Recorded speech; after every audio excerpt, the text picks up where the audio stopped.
অন্ধকারাচ্ছন্ন রাত্রি যদি এসে থাকে, তাহলে আলোকিত প্রকাশ নিয়ে সূর্যও অবশ্যই আসে।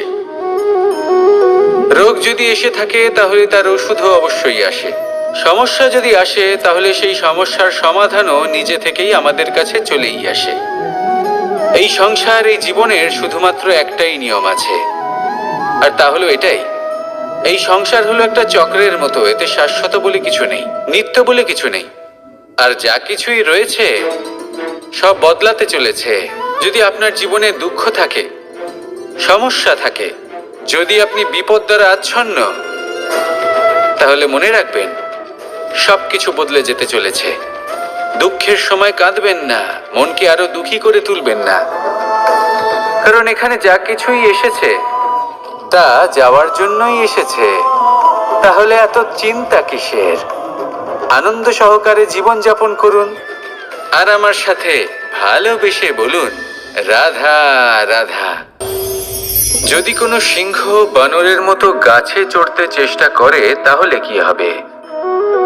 একটা মাছ যদি মাটিতে হাঁটতে চেষ্টা করে, তাহলে কি হবে? তারা বিফলই হবে। কিন্তু এরকম কেন হয়? তার কারণ হলো প্রকৃতির রচনা কিছুটা এরকম। এখানে প্রত্যেকটি ব্যক্তিকে, প্রত্যেকটি প্রাণীকে আলাদা আলাদা গুণের অধিকারী করা হয়েছে, এবং সকলকে একটা সীমাও প্রদান করা হয়েছে। এবার এই যে বৃক্ষ, পশু, পাখি, এদের মধ্যে সেই ক্ষমতাই নেই যে এরা নিজেদের যাচাই করতে পারবে, নিজেদের সীমাগুলো বুঝতে পারবে, নিজেদের সদ্গুণগুলো চিনতে পারবে। এরা সেটা করতে পারবে না। কিন্তু মানুষ তো আলাদা।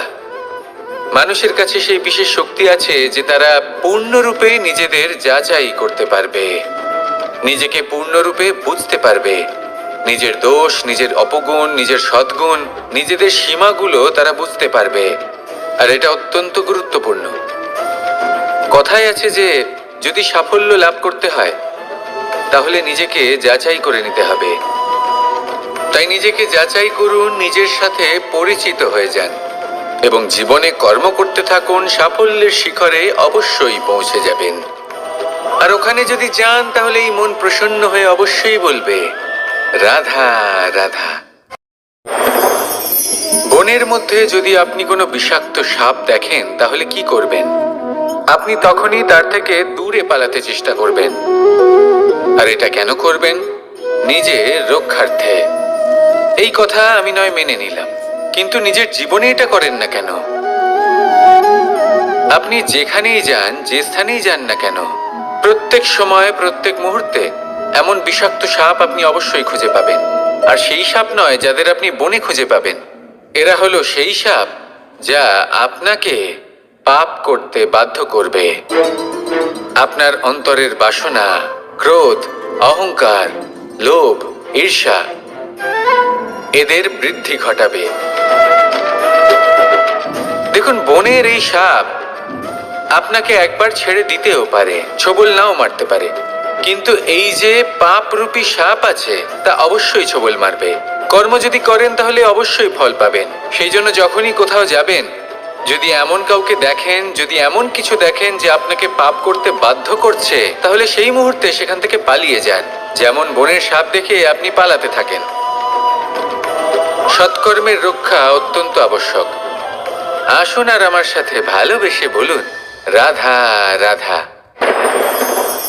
মনুষ্য জীবনের সবথেকে বেশি গুরুত্বপূর্ণ বিষয় হলো মনের একাগ্রতা। এই সংসারের যে কটি মহান কার্য সম্পাদন হয়েছে, তা হলো মনের এই একাগ্রতার একমাত্র ফল। আপনি অবশ্যই দেখে থাকবেন, অনেক ছোট বড় নদী যা বয়ে চলে, তাদের সামনে একটা বাঁধ নির্মাণ করা হয় সেই সব নদীর জল সঞ্চয় করতে। বাঁধ হয়ে গেলে প্রয়োজন মতো বা মনের ইচ্ছে মতো তাকে ব্যবহার করা সম্ভব। এবার এটাই আমাদের মনের সাথেও সম্ভব। আমাদের মনের একাগ্রতা আজকের দিনে দাঁড়িয়ে বিভিন্ন ধরনের বিকার, ক্রীড়া এবং ভোগের মধ্যে ভাগ হয়ে গেছে। একে একত্রিত করতে হবে, একটা বাঁধ নির্মাণ করতে হবে, কর্মের বাঁধ। আপনাকে শুধু এটাই করতে হবে, যেটা উচিত কর্ম সেটাই করুন, যেটা অনুচিত কর্ম সেটা করা থেকে নিজেকে বিরত রাখুন। ব্যাস, এই কাজটাই আপনি করতে থাকুন, মনের মধ্যে একাগ্রতার বাঁধ নির্মাণ করুন। আর একবার যদি তা নির্মাণ হয়ে যায়, তাহলে যখন চাইবেন, যেখানে চাইবেন, যতটা চাইবেন, একাগ্রতা প্রয়োগ করতে পারবেন।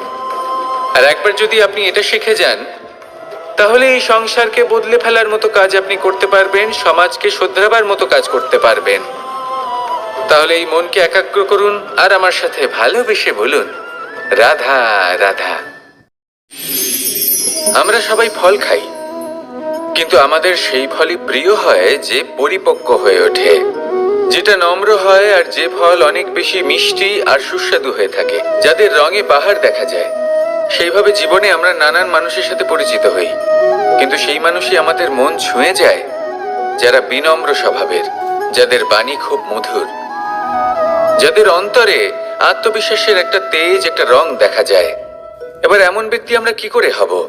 ঠিক সেইভাবেই যেমন একটা ফল রোদ, বর্ষা, শীত, বায়ু এই সকল সংকটময় পরিস্থিতির সম্মুখীন হয়ে পরিপক্ক হয়ে ওঠে, সেইভাবেই মানুষ সংকটময় পরিস্থিতির সম্মুখীন হয়ে পরিপক্ক হয়ে ওঠেন। যদি এই সংকটের সম্মুখীন হন, তাহলে অভিজ্ঞ হবেন, আর এই অভিজ্ঞতাই শিক্ষা দিয়ে যাবে। এই অভিজ্ঞতা আমাদের শিখিয়ে দেয় যে আমাদের বিনম্র থাকতে হবে। অহংকার করে কোনো লাভ নেই। মধুর বাণীর যে কি মূল্য তা আমরা শিখতে পারি। এই অভিজ্ঞতাই আমাদের বুঝিয়ে দেয় যে উচিত অনুচিত কোনটা, আমাদের দৃষ্টিভঙ্গি তৈরি করে, আর এই দৃষ্টিভঙ্গি দ্বারা আত্মবিশ্বাস জাগ্রত হয়। সেই জন্য জীবনে কখনো বিপদ থেকে দূরে পালাবেন না, সেগুলোর সম্মুখীন হন, অভিজ্ঞতা লাভ করুন, তার থেকে শিক্ষা লাভ করুন, এইভাবেই পরিপক্ক হবেন। আসুন আমার সাথে ভালোবেসে বলুন, রাধা রাধা। ধন সঞ্চয় করা সম্ভব, আর সেই জন্য ধন সব থেকে বেশি মূল্যবান সম্পত্তি নয়। এবার আপনি বলবেন, এ আমি কি বলছি? এই ধন খুব মূল্যবান, আমরা সকলে অর্জন করতে ব্যস্ত। সেটা এই কারণে, কারণ আপনারা জানেন না এই সংসারের সব থেকে বেশি মূল্যবান সম্পত্তি কি। এ হলো সেই সম্পত্তি যা কখনো সঞ্চয় করা সম্ভব নয়। আপনার কাছে যতই ধন থাকুক, তা দিয়ে আপনি স্বাস্থ্য লাভ করতে পারেন, বাড়ি কিনতে পারেন, আদি ইত্যাদি, কিন্তু আপনি যতই ধনী হন না কেন, ফেলে আসা দিনের একটা মুহূর্ত আপনি লাভ করতে পারবেন না। এই একটা মুহূর্ত, এই সময়, এটাই হলো সংসারের সব থেকে মূল্যবান সম্পত্তি। একবার চলে গেলে তা কখনোই ফিরে আসে না। আর এই মুহূর্ত যতই চলে যাক না কেন, আমরা স্মৃতির মাধ্যমে সেগুলি যাপন করতে পারি, তার আনন্দ উপভোগ করতে পারি। আর যার সাথে আমরা সময় অতিবাহিত করেছি, তার স্মৃতিতে আমরা চিরকাল জীবিত থাকতে পারি। সেই জন্য সময় সব থেকে মূল্যবান সম্পত্তি, তাকে এইভাবে নষ্ট করবেন না। প্রত্যেকটা মুহূর্ত উপভোগ করুন, আনন্দ করুন, আর ভালোবেসে বলুন, রাধা রাধা। কনক, কি সুন্দর একটা শব্দ। এর অনেকগুলো রূপ রয়েছে, অনেকগুলো অর্থও রয়েছে। প্রথম অর্থ হলো স্বর্ণ, অর্থাৎ সম্পত্তি। দ্বিতীয় অর্থ ধুতুরা, অর্থাৎ গাছের ছোট একটা বীজ, যা কিনা অত্যন্ত শক্তিশালী হয়। যদি বেশি মাত্রায় এর প্রয়োগ করা হয়, তাহলে এটা বিষময় হয়ে উঠতে পারে। এই হলো সেই ধুতুরা যার প্রয়োগ মহাদেবের পুজোতে করা হয়। এবার প্রশ্ন হলো এটাই যে এই স্বর্ণ এবং এই ধুতুরার মধ্যে মিল কি রয়েছে। মিল হলো এটাই যে এই দুটোই মানুষকে মত্ত করে তোলে। ধুতুরা মানুষকে তখন মত্ত করে যখন তাকে সেবন করা হয়, কিন্তু স্বর্ণ, ধন, সম্পত্তি, মানুষ এটা যতটাই অর্জন করে নেয় সেটাই যথেষ্ট। এই স্বর্ণ মানুষের ভাবনা চিন্তা করার ক্ষমতাকে বশ করে ফেলে। মানুষ সম্পত্তির লোভে মত্ত হয়ে ওঠে, কারণ যে যত চমৎকারী, যতটা অমূল্য হয়, তাকে সামলানো কিন্তু ততটাই কঠিন, তাই না? তাই মনে রাখবেন, ধন, স্বর্ণ, সম্পত্তি এগুলো ধুতুরার থেকেও অনেক বেশি বিষাক্ত হতে পারে। তাই এর ওপর আত্মসংযমের একটা কবচ পরিয়ে রাখবেন। এবং বিবেকের শক্তির সাথে এগুলো প্রয়োগ করুন, তবেই কল্যাণ হবে। আসুন আমার সাথে ভালোবেসে বলুন, রাধা রাধা। মানুষের জীবনে 3টি গুণ অত্যন্ত প্রয়োজনীয়: শ্রদ্ধা, বিনম্রতা, যোগ্যতা। যদি জ্ঞান লাভ করতে চান তাহলে শ্রদ্ধার প্রয়োজন, যদি মান লাভ করতে চান তাহলে স্বভাবে বিনম্র হওয়া প্রয়োজন, আর যদি মনোবাঞ্ছিত স্থান লাভ করতে চান তাহলে যোগ্যতার প্রয়োজন। বিষয়টা সহজ। শ্রদ্ধা আপনাকে জ্ঞান দেবে, নম্রতা আপনাকে মান, আর যোগ্যতা উচিত স্থান দেবে। কিন্তু যদি আপনি এই 3টি গুণ সম্মিলিত করেন তাহলে এমন কিছু লাভ করবেন যা এই সব কিছুর থেকে অনেক ঊর্ধ্বে। সম্মান। আর এ হলো সেই সম্মান যা প্রত্যেক মানুষের নিজের জীবনে লাভ করতে চেষ্টা করা উচিত, কারণ এই হলো সেই সম্মান যার কারণে আপনি চলে যাওয়ার পরেও এই সংসার আপনাকে ভালোবাসবে আর মনে রাখবে। আসুন আমার সাথে ভালোবেসে বলুন, রাধা রাধা। জীবনে গতি অত্যন্ত গুরুত্বপূর্ণ, মতিও হলো গুরুত্বপূর্ণ, এবং তার থেকেও বেশি গুরুত্বপূর্ণ হলো সঙ্গতি।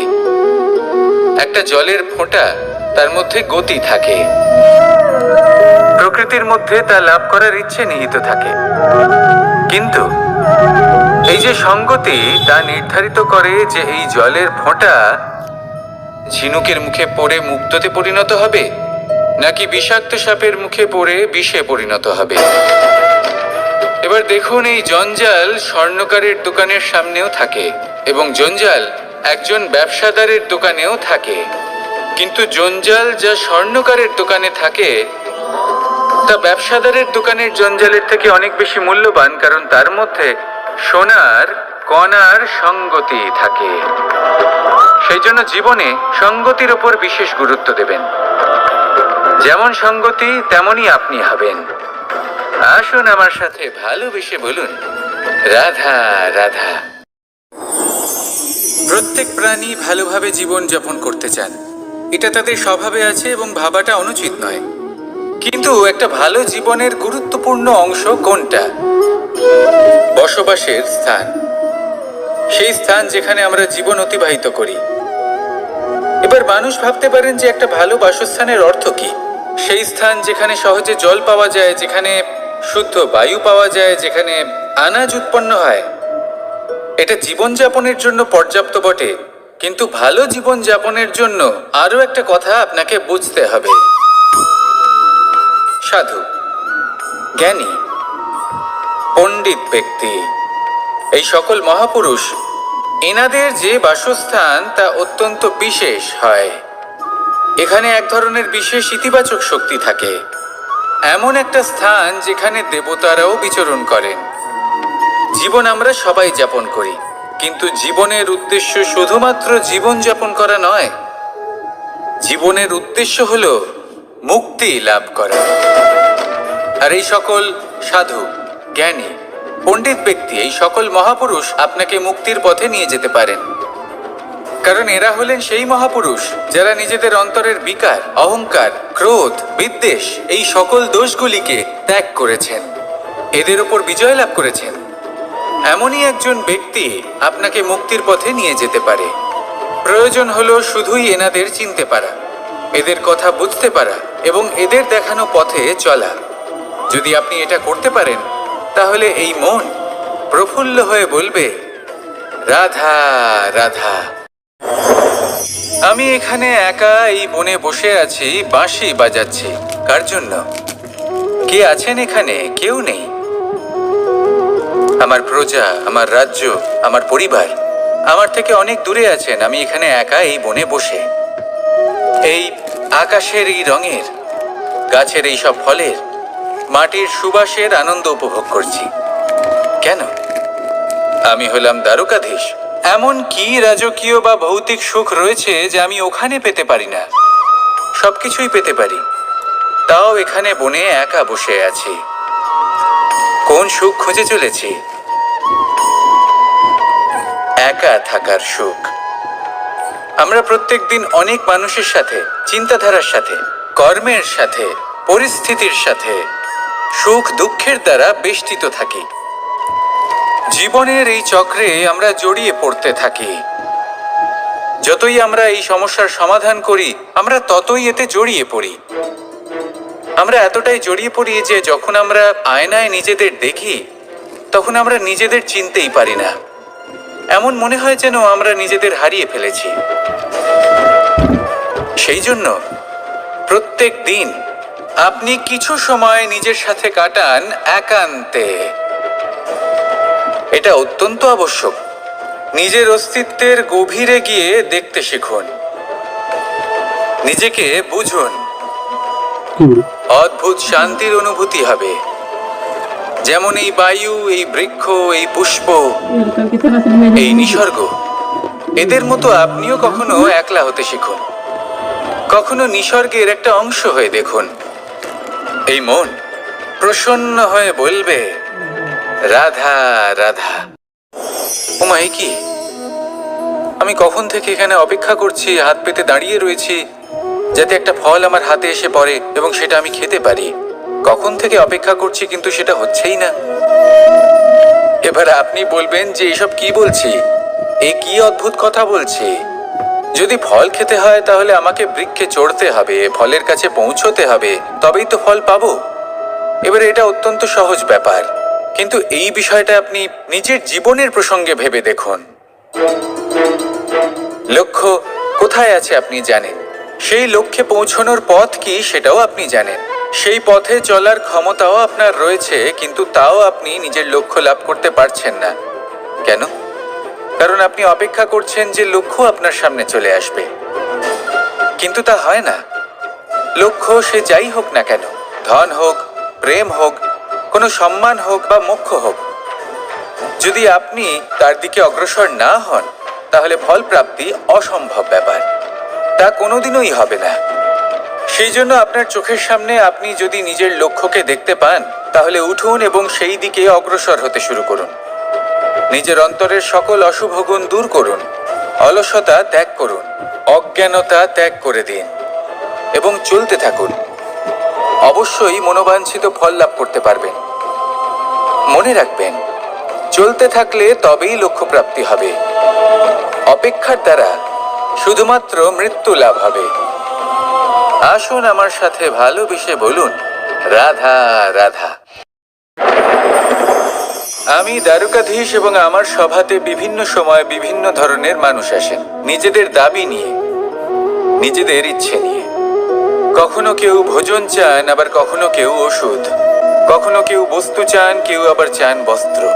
কারোর জ্ঞান চাই, কারোর ধন চাই, আবার কারোর বাসস্থান। অনেক সময় আমি এই অনুরোধ, এই ইচ্ছে পূর্ণ করি না।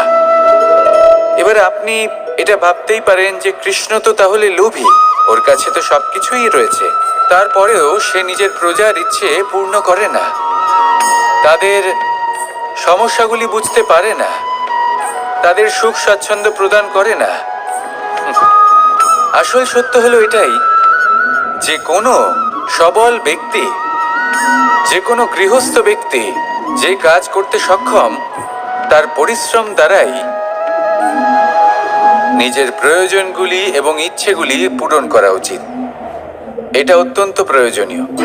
আর এগুলো তিনি করতে পারেন শিল্প, ব্যবসা, আচরণ অথবা জ্ঞানের ভিত্তিতে। এই পথে চলতে হবে, পরিশ্রম করতে হবে, তবেই সে কিছু অর্জন করতে পারবে। এবার এমন কোনো ব্যক্তি যার এই সব কিছুতে কোনো রুচি নেই, যে কিছুই করতে চায় না, সে কিছুই অর্জন করতে পারবে না। এবার এরকম কোনো ব্যক্তিকে যদি আমি কোনো বস্তু প্রদান করি, তাহলে কি হবে? সে পরাধীন হয়ে যাবে, আর সেটা উচিত হবে না। তাহলে কি করা উচিত?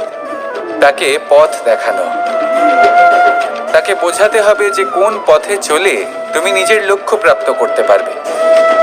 শিল্প, জ্ঞান, আচরণ এবং ব্যবসা, এই পথে কিভাবে চলে সেটা শেখাতে হবে। আর আমি সেটাই করি। তার ফলে কি হয়? ব্যক্তি স্বাধীন হয়ে যায়। সংসারে সে যা চাইবে তাই প্রাপ্ত করতে পারবে, কখনো কারোর থেকে কিছু চাইবার প্রয়োজন পড়বেই না। এই কথাটা সবসময় মনে রাখবেন। যখনই দান করবেন তা ভাবনা চিন্তা করে এমন ভাবে দান করবেন যাতে সামনের ব্যক্তি স্বাধীন হতে পারেন, পরাধীন নয়। আসুন আমার সাথে ভালোবেসে বলুন রাধা রাধা করতে শিখুন। পাণ্ডবরা বন থেকে এসেছিলেন। ওনাদের কাছে না কোনো ধন ছিল, না কোনো সম্পদ, না বিদ্যা। নিজের পরিশ্রমের দ্বারা ওনারা বিদ্যা অর্জন করেছিলেন, আর তার দ্বারাই সম্পদ অর্জন করলেন আর ধনও অর্জন করলেন। এই পাণ্ডব ছিলেন অত্যন্ত কুশল এবং শক্তিশালী। যুধিষ্ঠির নিজের পরিশ্রম দ্বারা এমন জ্ঞান অর্জন করেছিলেন যে এই সংসার ওনাকে ধর্মরাজ যুধিষ্ঠির অভিহিত করেছিল। দেখতে গেলে পাণ্ডবদের কাছে সবকিছুই ছিল, কিন্তু যখন বিষয় এলো আরো ধন লাভ করার, তখন যুধিষ্ঠির, যিনি পাণ্ডবদের মধ্যে জ্যেষ্ঠ, তিনি সকল পাণ্ডবদের সাথে দ্যুতক্রীড়ায় অংশগ্রহণ করে ফেললেন। এর ফলে না শুধু ধনলক্ষ্মী, ধর্মলক্ষ্মী, বিবেক লক্ষ্মীকেও হারালেন, আর শুধু তাই নয়, নিজের গৃহলক্ষ্মী দ্রৌপদীকেও হারিয়ে ফেললেন। এর কারণ কি? ভুলে গেলেন খুব সহজ একটা কথা। এই সংসারে সম্মান এবং সাফল্য দুটোই পরিশ্রমের দ্বারা লাভ করতে হয়, কিন্তু দ্যুতক্রীড়ার এই খেলা আমাদের ভাগ্যের উপর নির্ভরশীল। এই সংসারে দুটি পথ রয়েছে। একটা পথ যেখানে কর্ম এবং পরিশ্রমের দ্বারা আপনি নিজের পথ নিজেই রচনা করতে পারবেন, আর দ্বিতীয় পথ হলো যেখানে এই ভাগ্য এক মুহূর্তে আপনাকে শিখরেও পৌঁছে দিতে পারে, আবার ধূলিসাৎ করে দিতে পারে। আপনি কোন পথ বাছবেন সেই চয়ন আপনারই। আসুন আর আমার সাথে ভালোবেসে বলুন রাধা রাধা। কোনো এক সময়ের ঘটনা এটা। মা এবং বাবা হাটে গিয়েছিলেন, তখন আমি আর দাদা গিয়েছিলাম গরু চড়াতে। আমরা বাড়ি ফিরে এলাম, আর মা সেই সময় একটা কাজ করতেন। যখনই হাটে যেতেন দরজা তালা বন্ধ করে যেতেন। উনি খুব ভালো করে জানতেন যে যদি ওনার এই মাখন চোর সঠিক সময়ে পৌঁছে যায় তাহলে এক ফোঁটাও মাখন ওনার অবশিষ্ট থাকবে না। এবার ঘটনা কিছুটা এরকম হলো যে মা আর বাবা মাঝে মাঝে হাটে যেতেন, তাই মাঝে মাঝে এই দরজা তালা বন্ধ করতে হতো। যখন মা আর বাবা ফিরে এলেন তখন বাবা ভুলে গিয়েছিলেন যে এই চাবির গোছা থেকে ঠিক কোন চাবিটা দরজার তালা খোলার জন্য উপযোগী। উনি চেষ্টা করতে শুরু করে দিলেন। একটার পর একটা চাবি দিয়ে উনি চেষ্টা করতে থাকলেন, কিন্তু সেই দরজার তালা তো খুলতেই চাইছিল না। ওনার মাথা থেকে ঘাম পড়তে শুরু করলো। তখন মা বললেন যে তালা ভেঙে দেওয়া যাক। মা চলে গেলেন, আর বাবা বললেন না না দাঁড়াও, আর কিছু চাবি বাকি আছে, এটা হয়তো খুলতে পারবো। মা হাতুড়ি নিয়ে চলে এলেন সেই তালা ভাঙার জন্য, আর তখনই বাবা শেষ চাবিটা প্রয়োগ করলেন আর দরজার তালা খুলে গেল।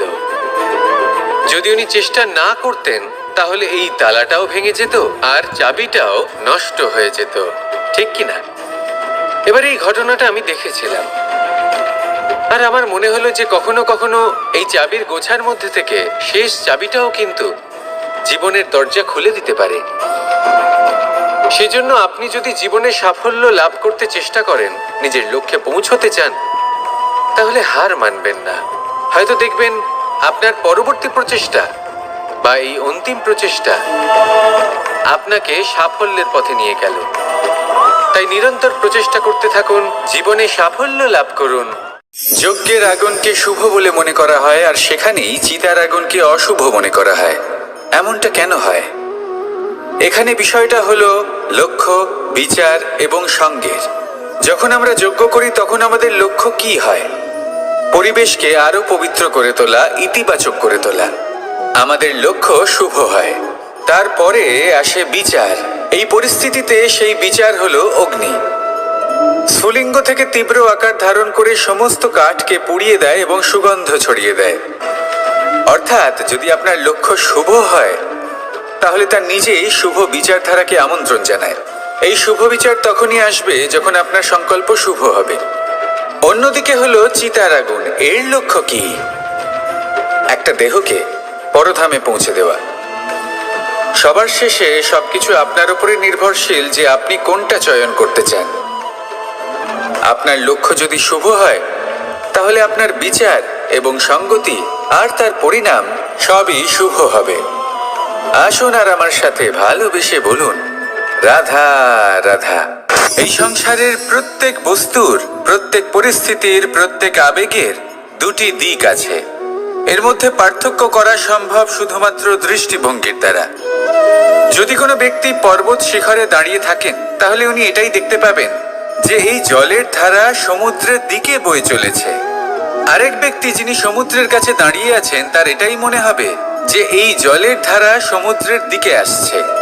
এখানে বিষয়টা হলো দৃষ্টিভঙ্গির, আর এটাই সময়ের সাথেও হয়ে থাকে। অনেক সময় মানুষ চিন্তিত হয়ে পড়েন, ত্রস্ত হয়ে পড়েন যে তার কাছে হয়তো খুব কম সময় আছে, তাতে তিনি অনেক কিছুই করতে পারবেন না, আর একটু সময় থাকলে খুব ভালো হতো। তিনি এইভাবেও ভাবতে পারেন যে অল্প হলেও সময় বাকি তো রয়েছে, অর্থাৎ যা অবশিষ্ট আছে তাকে সংরক্ষণও করা সম্ভব, তাতে জীবন যাপনও করা সম্ভব। আর এটা নির্ভর করছে আপনার উপর। তাই দৃষ্টিভঙ্গি ইতিবাচক রাখুন। জীবনে দুই ধরনের আবেগ রয়েছে যার কোনো মূল্য নেই। আমার কথার অর্থ এটা নয় যে এদের কোনো গুরুত্ব নেই, গুরুত্ব যথেষ্টই রয়েছে, শুধু এদের জন্য আপনাকে কোনো মূল্য দিতে হয় না। প্রথম আবেগ হলো আনন্দ, প্রসন্নতা। এটা আপনি যে কোনো জায়গায় খুঁজে পেতে পারেন যদি আপনি খুঁজে পেতে চান। আপনি কোনো পুষ্পের সৌন্দর্য দেখে প্রসন্ন হতে পারেন। বায়ুর কারণে যখন একটি বৃক্ষ শিহরিত হয় সেটা দেখে আপনি প্রসন্ন হতে পারেন। একটা ছোট্ট শিশুর কলরব শুনেও আপনি প্রসন্ন হতে পারেন। একটা ক্রন্দনরত বালককে হাসিয়ে আপনি প্রসন্ন হতে পারেন। সবকিছু আপনার উপর নির্ভরশীল।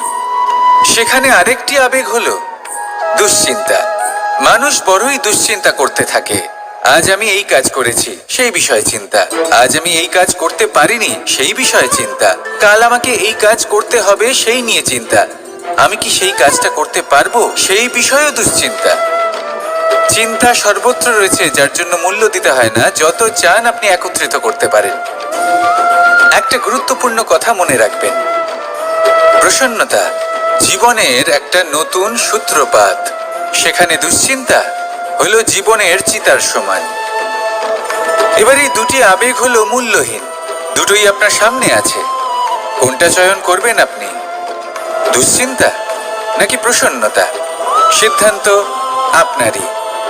আসুন আর আমার সাথে ভালোবেসে বলুন, রাধা রাধা। ধন, সম্পত্তি, এগুলো আসলে কি? এগুলো শুধু সেই মূল্য যার দ্বারা আমরা কোনো কিছু অর্জন করতে পারি। এবার এই ধনের দ্বারা এই সংসারে অনেক কিছু লাভ করা সম্ভব, কিন্তু সেই সব কিছুই শুধুমাত্র ভৌতিক বস্তুই হবে, ভৌতিক সামগ্রী, ভৌতিক সুবিধা। অর্থাৎ আপনার কাছে যতই ধন থাকুক তা আপনাকে শান্তির ঘুম এনে দিতে পারবে না, আপনাকে জীবনের বাস্তব সুখের অনুভূতি লাভ করাতে পারবে না, কারণ এগুলো ভৌতিক ধন। এই ভৌতিক বস্তুই অর্জন করাতে সক্ষম। বাস্তবিক ধন কি? যদি এই প্রশ্ন আপনার মনে আসে তাহলে তার উত্তর আমি আপনাকে দেব একটা উদাহরণের মাধ্যমে। কখনো আপনি শুনে থাকবেন যে একজন পিতা আজীবন অনিষ্ট করেন, অনর্থ করেন, খারাপ কাজ করেন শুধু ধন অর্জনের জন্য। তিনি ভাবেন যে আমি ধন অর্জন করব আর নিজের সন্তানকে একটা উজ্জ্বল ভবিষ্যৎ প্রদান করব, একটা সুখ স্বাচ্ছন্দ্যময় জীবন দান করব। এবার সন্তান যখন জন্ম লাভ করে তখন সে ভাগ্যের জোরে সেই ধন ভোগ করে। যেরকম সে পায় সেরকমই তার ব্যবহার সে করে। কখনো আপনি এটাও দেখে থাকবেন যে সেই সন্তান সমস্ত ধন নষ্ট করে ফেলে, আর সেই পিতা যিনি সমস্ত ধন সঞ্চয় করেছেন, যিনি সেই ধনের প্রভু, আজ সেই ধনের প্রহরী হয়ে রয়েছেন। এবার এরকম কেন হয়? এরকম তখনই হয় যখন সেই পিতা বুঝতেই পারেন না যে তার জীবনের আসল ধন কি। সেই আসল ধন তার সন্তানকে সে দিতেই পারে না। যদি পিতা তার সন্তানকে কর্মের জ্ঞান দিতে পারেন, উচিত কোনটা অনুচিত কোনটা সেই শিক্ষা দিতে পারেন, সংস্কারের প্রকৃত শিক্ষা দিতে পারেন, তবে সেটা ধনের থেকে অনেক বেশি গুরুত্বপূর্ণ। এটাই হলো জীবনের বাস্তব ধন। আপনি সেই কথা তো অবশ্যই শুনে থাকবেন, কুসন্তান হলে ধন সঞ্চয় করে কি হবে, সুসন্তান হলে ধন সঞ্চয় করে কি হবে?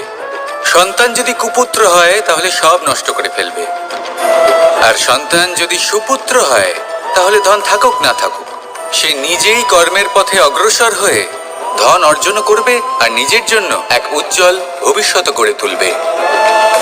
তাই সন্তানকে সম্পদ দেওয়ার আগে কর্মের জ্ঞান দান করুন, সুশিক্ষা দিন, কারণ এটাই হলো জীবনের প্রকৃত ধন। আসুন আর আমার সাথে ভালোবেসে বলুন, রাধা রাধা। একবার একটা শেয়াল বনে বিচরণ করছিল। ও একটা ছোট্ট শাবক দেখতে পেল। ও ভাবলো, আজ একেই আমি খাবার হিসেবে গ্রহণ করব। আশেপাশে দেখলো কেউ দেখছে না তো, কেউ ছিল না, আর সেই শাবকের উপর আক্রমণ করলো, যা হলো একটা ঘোর অপরাধ। বনের নিয়ম অনুসারে আপনি কখনোই শাবকের উপর আক্রমণ করতে পারেন না। তারপর এই খবরটা যখন রাজা সিংহ জানতে পারলেন, সভার আয়োজন করলেন। কিন্তু সেখানে শেয়াল বলল, আমি তো এরকম কিছু করিনি। কিন্তু যদি আপনি এরকম বলেন, কোনো প্রমাণ দিন, এর কোনো সাক্ষী আছে? তখন রাজা সিংহ পেঁচাকে ডেকে পাঠালেন, যে সেই মুহূর্তে বৃক্ষের শাখার উপর বসেছিল, সে সব কিছু দেখেছিল। পেঁচা সব সত্যি কথা বলল, আর শেয়ালকে মৃত্যুদণ্ড দেয়া হলো। এবার এই কাহিনী আমি আপনাকে কেন শোনালাম?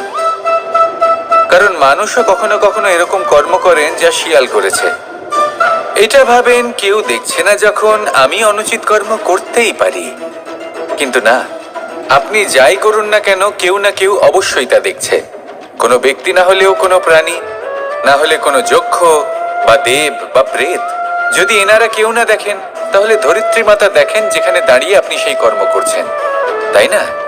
তাই একটা কথা সবসময় মনে রাখবেন, কে দেখছেন কে দেখছেন না সেই বিষয়ে ভাবা ছেড়ে দিন।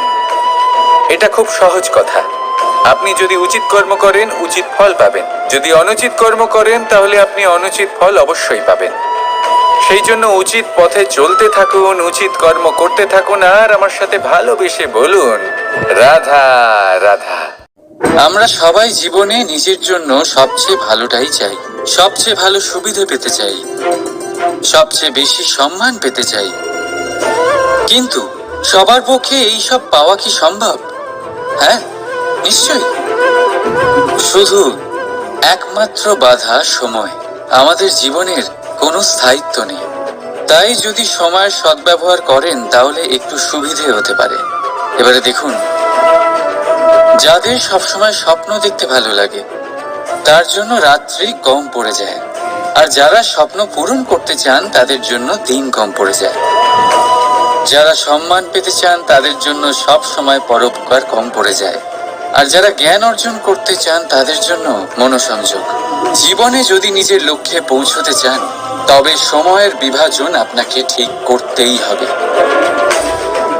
মনে রাখবেন, রাধা রাধা। লোকে বলে জীবনে মেলামেশা করা অত্যন্ত আবশ্যক। এতে সম্পর্কের আধারও হয়, আবার ব্যবসাও চলে। কিন্তু সবচেয়ে বেশি গুরুত্বপূর্ণ হলো ব্যবহার। তাই এই বিষয়ে ভাবুন, আপনার জীবনে কে আপনার সাথে মেলামেশা করবে তা নিশ্চিত করে সময়। আপনি আপনার জীবনে কার সাথে মেলামেশা করবেন তা নিশ্চিত করবে আপনার হৃদয়। আপনি যাদের সাথে মিশছেন, তাদের হৃদয়ে আপনি কতক্ষণ থাকবেন তা নিশ্চিত করবে আপনার ব্যবহার। নিজের ব্যবহার ভালো রাখুন, সব ভালোই হবে। রাধা রাধা। এই ফুল দেখতে পাচ্ছেন আপনি? এটা সেই ফুল যার জীবন এই ডালে শুরু হয়েছিল। দর্শকদের চোখে প্রশংসা দেখলো সে। মধুর লোভে মৌমাছিরা এলো, আর তারপর ডাল থেকে ভেঙে নিচে পড়ে গেল সে। কেন? নিয়তি এরকম কেন করলো? ভাবুন। কারণ এই ডালেই ফুল হয়ে থাকাটা এই ফুলের জীবনের লক্ষ্য কখনোই ছিল না। এবার এই ফুল হয় দেবতাদের সজ্জায় ব্যবহৃত হবে, নয় কোনো কন্যার গয়নায় গাঁথা হবে, আর নয় কারোর প্রেম প্রদর্শনের মাধ্যম হবে। দেখুন, জীবনে নিজের লক্ষ্যে পৌঁছতে হলে যাত্রাকে ভয় পেলে চলবে না। নিজের অস্তিত্ব তৈরি করতে হলে তাদের ছায়া থেকে আপনাদের দূরে যেতেই হবে যারা আপনাকে অস্তিত্ব প্রদান করেছেন। এটাই জীবনের নিরন্তর সত্য। রাধা রাধা। আমাদের সকলের জীবনে কখনো না কখনো পাথর দ্বারা আঘাত লাগেই, আর এই সংসারও আমাদের ওপরে কখনো না কখনো পাথর বর্ষণ করে। কখনো আমাদের খারাপ ভেবে, আর কখনো আমাদের অসফল ভেবে, কখনো আমাদের বুদ্ধিহীন ভেবে। কারণ অনেক আছে, কিন্তু এই পাথর দ্বারা আমরা আঘাত পাবো কি পাবো না তা সম্পূর্ণ আমাদের হাতে। হয় আপনি এই পাথরের আঘাত পেয়ে চোখের জলে ডুবে থাকতে পারেন, আর নয়তো যদি আপনি চান তাহলে এই পাথর দিয়ে সেতু বানিয়ে সকল সমস্যার সাগর অতিক্রম করতে পারেন। সিদ্ধান্ত আপনার। এই পাথর এ হলো প্রতীক আমাদের নিন্দার, আমাদের আলোচনার। যে এই আলোচনা নাকারাত্মকভাবে দেখবে সে শুধুমাত্র কষ্টই পাবে, আর যে এই আলোচনাকে নিজের বিকাশের আধার বানাবে সেই সাফল্যের চূড়ায় পৌঁছবে। তাই মনে রাখবেন, আলোচনা আপনার শত্রু নয়, আপনার সবচেয়ে বড় মিত্র। রাধা রাধা। মিষ্টি জল সবার পছন্দ, কিন্তু নোনতা জল কেউ পছন্দ করে না। এইবার ভাবার বিষয় হলো মুক্ত, যা সমুদ্রের গহ্বরেই তৈরি হয়। নোনতা জলের মধ্যে থেকেই প্রতি মুহূর্তে অন্য প্রাণীদের থেকে বেঁচে নিজের অস্তিত্বকে বাজি রেখে ঝিনুক মুক্ত প্রদান করে থাকে। কখনো ভেবেছেন কেন? কারণ সংকটের সম্মুখীন না হয়ে, চরম পরিস্থিতির সাথে না জড়িয়ে আপনার কখনোই সুখ প্রাপ্তি হবে না। তাই নির্ভীক হয়ে সংকটের সম্মুখীন হন, আর আমার সাথে ভালোবেসে বলুন, রাধা রাধা। আমরা সকলেই সময়ের গুরুত্ব বুঝি। সময় আমাদের তৈরি করে, আর সময়ই আমাদের নষ্ট করে দেয়। কখনো ভালো সময় আসে, আর কখনো ভীষণ খারাপ সময় আসে। তবে আশ্চর্যের বিষয় এটাই যে সব জেনেও আমরা সময় নষ্ট করি। মনে রাখবেন, সময় শুধু বয়ে যায়, কখনো ফিরে আসে না। তাই ভালো সময় আসার অপেক্ষায় সময় নষ্ট করবেন না। যাই করবেন আজ, এক্ষুনি, এই মুহূর্তে শুরু করুন। তা সেটা কাউকে আনন্দ দেওয়াই হোক, বা নিজেকে বদলানোর চেষ্টা করা হোক, যাই হোক না কেন, বিলম্ব করবেন না। কারণ সময় শুধুমাত্র তাকেই সঙ্গ দেয় যে সর্বদা সময়কে সম্মান করে। রাধা রাধা। কথায় আছে, সবকিছু সীমা থাকে। মুশকিলের, কষ্টের, সংকটের, অন্ধকারের। যার কোনো সীমা নেই তা হলো কেবলমাত্র কঠোর পরিশ্রমের। আপনি নিশ্চয়ই দেখেছেন, রাত্রি যতই অন্ধকারময় হোক, তারারা পরিশ্রম করে তার সাথে লড়তে থাকে, আর অবশেষে সকাল হয়েই যায়। ঝড়ে পাখিদের বাসা ছিন্ন বিচ্ছিন্ন হয়ে যায়, কিন্তু পাখিরা নিজের পরিশ্রম দ্বারা তা আবার বানিয়ে নেয়। কারণ যা সীমিত তাকে অসীমের কাছে হারতে হয়, আর পরিশ্রম অসীম। রাধা রাধা। প্রবাহিত নদী কত সুন্দর হয়, বলিষ্ঠ হয়। যেদিক দিয়ে বয়ে যায় সেখানে এক নতুন জীবন প্রদান করে, ধরণীকে উর্বর করে, আকাল দূরে রাখে। আর হয়তো এই জন্যই নদীকে মায়ের মতো পুজো করা হয়। কিন্তু আপনি কি কখনো ভেবে দেখেছেন যে নদীর জন্ম কি করে হয়? এ কি শুরু থেকেই এমন বিশাল আর খরস্রোতা হয়? না, বৃষ্টির ছোট ছোট ফোঁটা একসাথে সম্মিলিত হয়ে এক সূক্ষ্ম ধারা তৈরি করে, আর সেই ধারাগুলি পর্বতের বরফ কেটে তাদেরকে গলিয়ে জলপ্রপাত হয়ে ঝরে পড়ে পাথরের সাথে ধাক্কা খেয়ে তারপরেই সে নদী হয়ে ওঠে। ঠিক সেইভাবেই এত সহজে কেউ মহান হয়ে ওঠে না। ছোট ছোট চেষ্টা মিলে এক বিশাল ব্যক্তিত্ব তৈরি করে। তাই জীবনে সর্বদাই চেষ্টা করতে থাকুন। অস্তিত্ব নিজে থেকেই প্রকাশ পাবে। রাধা রাধা। কখনো কখনো আমরা নিজের মা বাবার ওপর কতটা রেগে যাই, মনে করি ওনাদের মন আমাদের দিকেই নেই। আমরা ভাবি ওনাদের কাছে আমাদের কোনো অস্তিত্বই নেই, আর তাই আমরা রেগে যাই। কিন্তু আপনি কি কখনো এমন অনুভব করেছেন যে আমাদের চোখ দিয়ে আমরা আমাদের নাক কখনো দেখতেই পাই না, কারণ তা চোখের ভীষণই কাছে থাকে, দুই চোখের মাঝখানে। কিন্তু যখন কেউ মুখে আঘাত করে, হাত সর্বপ্রথম নাককেই সুরক্ষিত করার চেষ্টা করে। মাতা পিতাও অনেকটা এরকমই হয়। আপনার ভালোর জন্য, আপনার সুরক্ষার জন্য তারা সবসময় তৈরি। তাই তাদের প্রেমকে কখনো সন্দেহ করবেন না। আবশ্যক নয় তাদের প্রেম আপনি সবসময় স্পষ্টভাবে দেখতে পাবেন, কারণ এই এক এমন প্রেম যা সর্বদাই আপনার সাথে ঢাল হয়ে আপনার রক্ষা করতে থাকবে। রাধা রাধা। বাবুল গাছ কত বিশালাকার হয়, পিপুল গাছও বিশালাকার হয়। কিন্তু আপনি কি কখনো ভেবে দেখেছেন যে কেন বাবুল গাছ কেটে তা ব্যবহার করা হয়, আর কেনই বা পিপুল গাছকে পুজো করা হয়? এই জন্যই, কারণ পিপুল গাছ তার নিচে বসে থাকা পথিককে ছায়া প্রদান করে, নিজের ডালে অসংখ্য পাখিদের আশ্রয় দিয়ে থাকে, কাউকে কাঁটা ফুটিয়ে দূরে সরায় না, বরং তাকে শীতল ছায়া দিয়ে তার ক্লান্তি দূর করে। এই সংসারে যদি আপনি সম্মান পেতে চান, তবে পিপুল গাছের মতোই হতে হবে। কিছু দিতে শিখুন, আনন্দ, সুখ, শীতলতা দান করতে শিখুন। আর কাঁটার মতন কাউকে কখনো কষ্ট দেবেন না। সম্মান স্বয়ং হেঁটে আপনার কাছে আসবে। আর মন প্রসন্ন হয়ে বলবে, রাধা রাধা।